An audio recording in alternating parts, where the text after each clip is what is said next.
Boxing development federation of ইন্ডিয়ার তরফে আয়োজিত ডুয়ার্স ওপেন বক্সিং চ্যাম্পিয়নশিপে সোনা জিতে শিলিগুড়ির নাম উজ্জ্বল করল ঈশা রায়চৌধুরী, আয়ুষ কুমার হেলা এবং রিয়া লিম্বু। জানা গিয়েছে, চলতি মাসের 21 এবং 22 তারিখ আলিপুরদুয়ার জেলার কামাখ্যাগুড়ি স্কুল গ্রাউন্ডে ডুয়ার্স ওপেন বক্সিং চ্যাম্পিয়নশিপ প্রতিযোগিতা অনুষ্ঠিত হয়। এই প্রতিযোগিতায় দেশের বিভিন্ন প্রান্ত থেকে খেলোয়াড়রা অংশগ্রহণ করে। একইভাবে শিলিগুড়ির রামকৃষ্ণ ব্যায়াম শিক্ষা সংঘ থেকে মোট 7 জন অংশগ্রহণ করে। এর মধ্যে ঈশা রায়চৌধুরী, আয়ুষ কুমার হেলা এবং রিয়া লিম্বু সোনা জয়ী হয়।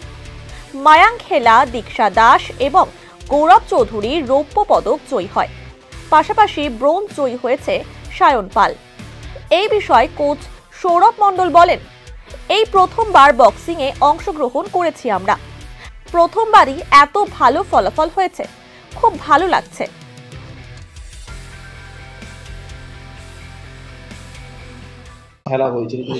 আমাদের খেলা ছিল কামাখ্যাগুড়ি হাই স্কুলে, boxing development federation of India থেকে আয়োজিত হয়েছিল, যেটা রাকেশ শর্মা আলিপুরদুয়ার যে আছে আলিপুরদুয়ার ডিস্ট্রিক্টের, উনি অর্গানাইজ করেছিল। সেখানে আমাদের রামকৃষ্ণ ব্যায়াম শিক্ষা সংঘ থেকে 7 জন পার্টিসিপেট করেছিল। তার মধ্যে ঈশা এবং আয়ুষ আর রিয়া লিম্বু 3 জন গোল্ড, আর হচ্ছে সায়ন পল আর গৌরব চৌধুরী এরা সিলভার, তার মধ্যে একজনের ব্রোঞ্জ আছে।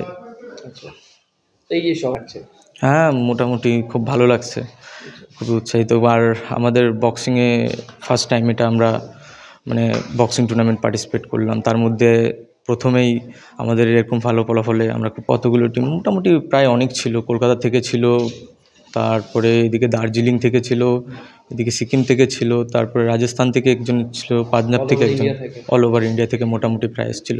কোন কোন ক্যাটাগরি? প্রায় সব ক্যাটাগরি ছিল যেগুলো বক্সিংয়ে থাকে।